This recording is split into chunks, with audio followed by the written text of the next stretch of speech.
Merhaba arkadaşlar, kanalıma hoş geldiniz.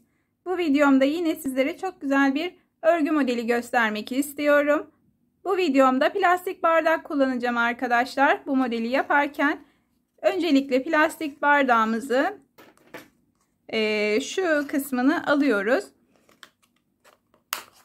Şuradan biraz ucu keskin bir makasla kesebilirsiniz. Bu kestiğimiz halka kasnak görevi görecek.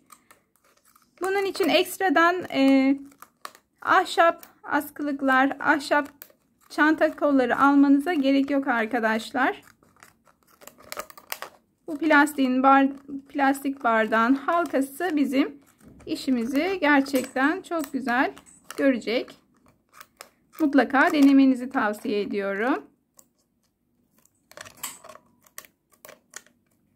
Evet. Burasını atabiliriz. Bize lazım olacak kısım burası arkadaşlar. Şimdi modelimizi yapmaya başlayabiliriz. İp olarak elinizde herhangi bir ip ne varsa onu kullanabilirsiniz. Öncelikle bir tane zincir çekiyorum. İpimi sabitlemek için. Sonra halkanın içinden geçiriyorum. Bu şekilde. Sık iğne yapıyorum. Buradaki kalan ipi de arada yürütüyoruz arkadaşlar. Örmesi oldukça kolay. Bu modelle hediyelikler yapabilirsiniz. Çevrenize sipariş alabilirsiniz. Gerçekten çevreniz varsa eminim sipariş gelecektir. Bu şekilde arkadaşlar halkamızın etrafını sık iğne yaparak dolduruyoruz. Ben halkamı doldurduktan sonra tekrar videoma devam edeceğim. Evet, ben sıranın sonuna geldim. Son dolgumu da yapıyorum. Burada arkadaşlar başlangıçta yaptığımız ilk sık iğnenin tepesinden tığımızı geçirip kaydırma yöntemiyle birleştiriyoruz. Halkamız hazır. Şimdi üst sıraya geçiyoruz. 3 tane zincir çekelim. Bir kere dolayalım ve hemen yanındaki sık iğnenin tepesine ikili trabzan yapalım. Bu şekilde tekrar dolayalım. Yanındaki sık iğnenin tepesine ikili trabzan yapalım. Bu şekilde devam ediyoruz. Toplamda 26 tane ikili trabzan yapacağız arkadaşlar. Evet arkadaşlar, 26 tane ikili trabzanım hazır bu şekilde. Şimdi üst sıraya geçiyoruz. Burada 3 tane zincir çekiyorum. Arkayı dönüyorum. Bir kere doluyorum. Dibine batıyorum. Bu yaptığımız zinciri de ikili trabzan sayıyoruz. Tekrar doluyorum. Bir tane daha ikili trabzan yapıyorum. 3 tane ikili trabzanım oldu. 2 zincir çekiyorum. Doluyorum. Arada bir tane ikili trabzanı boş bırakıyorum. İkinciye batıyorum. Yan yana 3 tane ikili trabzan yapıyorum.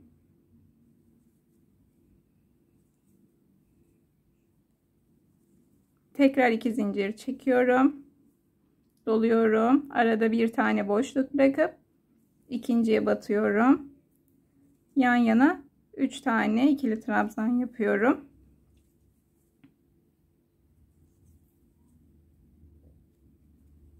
Evet, bu şekilde arkadaşlar 2 zincir dola, bir tane boş bırak, yanındakine batıp 3 tane yan yana ikili trabzan yaparak bu sırayı devam ediyoruz. Sıra bitince tekrar geliyorum. Evet arkadaşlar, bu sırayı bu şekilde tamamladım. Toplamda 7 tane üçlü ikili trabzanımız olacak. Yan yana 3 tane olacak. Bakın şöyle 1 2 3 4 5 6 7 tane. Şimdi 5 tane zincir çekiyoruz. Evet, 5 tane zincirim hazır. Arkaya dönüyorum. Bir kere doluyorum. şu boşluğa batıyoruz. Direkt boşluğun içinden geçirip ilmek alıp ikili trabzan yapıyoruz. Evet, bu şekilde tekrar doluyoruz. Aynı boşluğa ikinci ikili trabzan, tekrar doluyoruz. Aynı boşluğa üçüncü ikili trabzanı yapıyoruz. Şimdi 2 zincir çekiyorum, doluyorum. Bu üçlü trabzanı atlıyorum. Boşluktan tekrar ikinci boşluğun içinden batıp aynı boşluğa 3 tane ikili trabzan yapıyorum. Evet, bu şekilde arkadaşlar. Tekrar 2 zincir, dola, yanındaki boşluğa 3 tane ikili trabzan yapalım.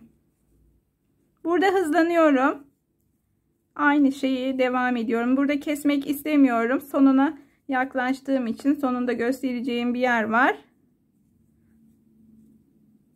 Bu yüzden burayı kesmiyorum.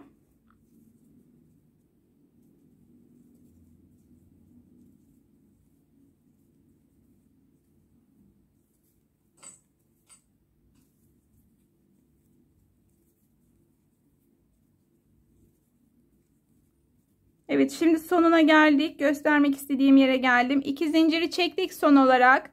Burada gördüğünüz gibi 3 tane ikili trabzan var. Doluyoruz tığımızı zincirden sonra. Şuradaki zincirin tepesine batıyoruz arkadaşlar. Burada.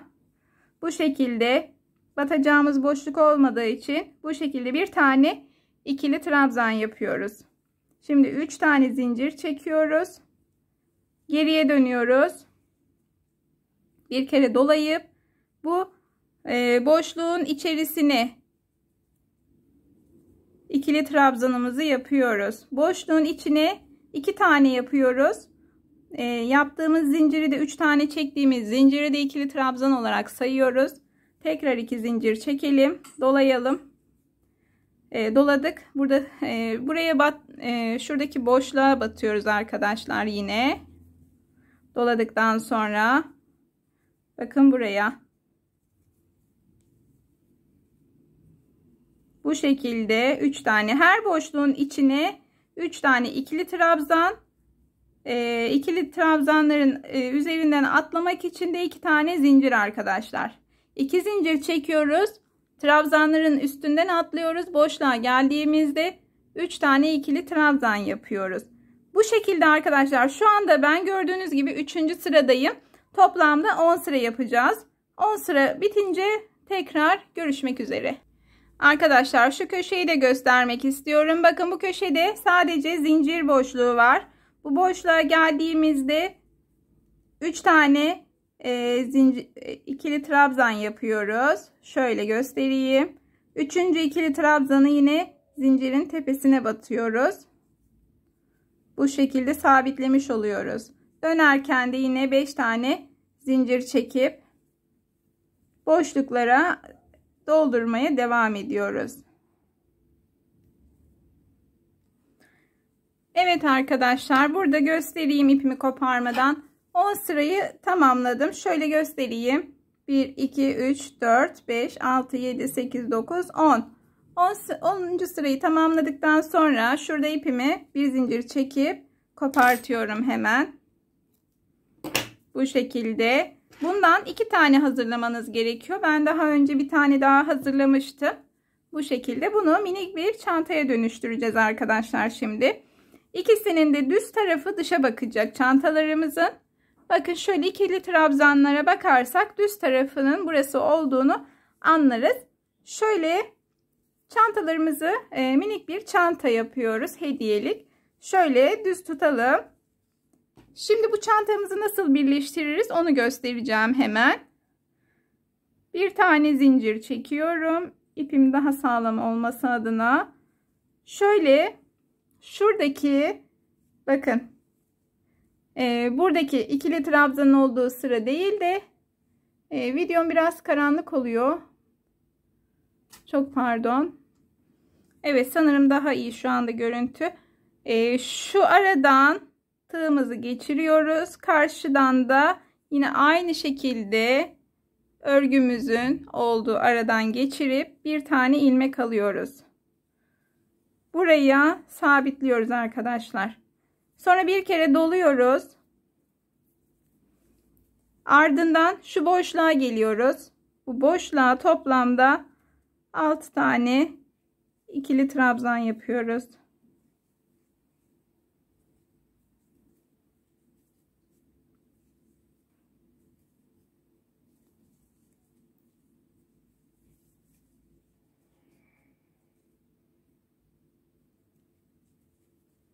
Dört, 5 ve 6. Ardından yine yandaki şu ikili trabzanın arasından ve karşısındakinin arasından geçirip sık iğne ile kapatıyoruz. Bu şekilde tekrar doluyoruz. Bu boşluğa geliyoruz. Boşluğa hemen yine 6 tane ikili trabzan yapıyoruz.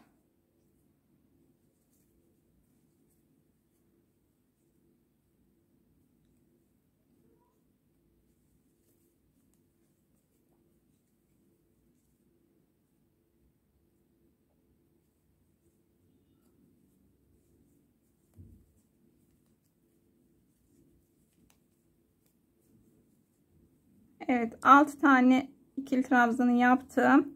Şu boşluğa tekrar sık iğne yapıp kapatıyoruz. Bu şekilde arkadaşlar. Boşluğa 6 tane ikili trabzan. Şuradaki ikili trabzana gelince sık iğne ile kapatıyoruz.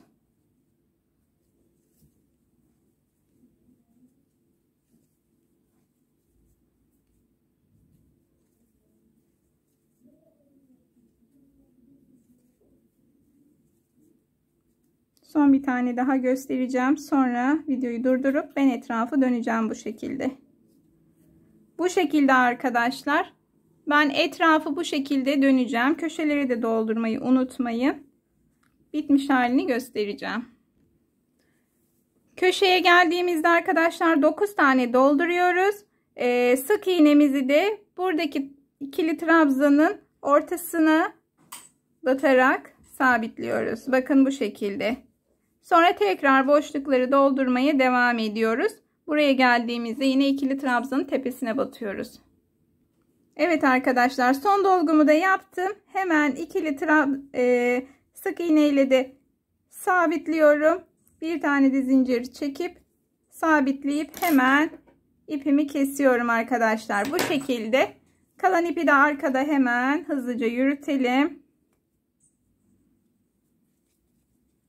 Şöyle çantanın nasıl kullanıldığını hemen göstermek istiyorum. Bu şekilde arkadaşlar minik bir çantamız oldu. Çantanızı, kol çantalarınızı düzenleme amaçlı kullanabilirsiniz. Hediye amaçlı dağıtabilirsiniz. Bu şekilde. Tabii benim kremim biraz büyük geldi. Daha küçük kremlerde, ojelerde, çanta içi düzenleyici veya hediyelik olarak düşünebilirsiniz. Şöyle, eğer sade görüntüsü hoşunuza gitmezse bu şekilde ben daha önce hazırladığım motiflerim vardı. Süsleme yapabilirsiniz. Bunların nasıl yapıldığını ben daha önce videolarımda göstermiştim. Videonun ekrana küçük resim olarak ekleyeceğim. Aşağıya açıklamaya da ekleyeceğim arkadaşlar. Oradan nasıl yapıldığını da bakabilirsiniz. Beni buraya kadar izlediğiniz için hepinize çok teşekkür ediyorum. Videomu beğenip kanalıma abone olursanız sevinirim. Hoşça kalın.